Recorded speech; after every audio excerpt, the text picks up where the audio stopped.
But I was very bad, like Mm, very, very bad in the beginning because I would get the sale but lose all my clients because I didn't have the back end. I didn't know how to follow up. I didn't know how to tell you thank yeah. you. So my energy, and I tell this people all the time, back over to you, is your greatest strength is always your greatest weakness.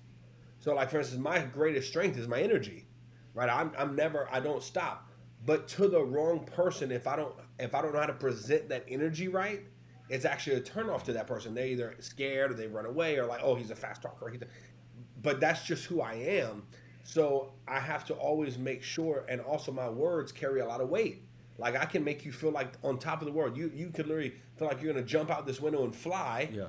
but then I could Yeah. literally Yeah. say one thing like, "Hey man, you didn't that presentation was a little different today," and then they want to slit their wrist.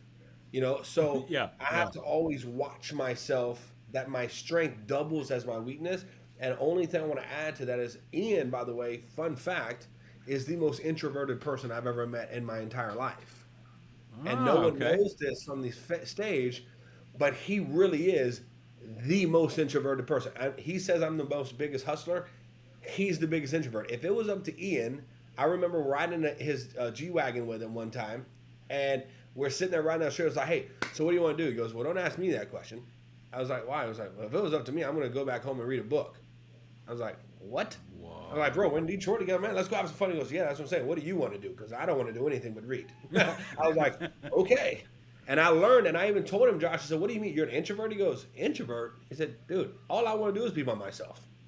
I was like, "Well, how?" And Wow. this is what I want to tell you because I want you to question him on this. I said, "Well, how? Well, then how do you have the biggest sales team? Like you're 30, years old, making 1 million a year, and you got 2,000 agents." He goes, "Well, because I taught myself that even though I didn't want to talk to people, my family needed me to talk to people. So I taught myself." And so I think we should Man, talk on that because he is the biggest introvert I've ever met.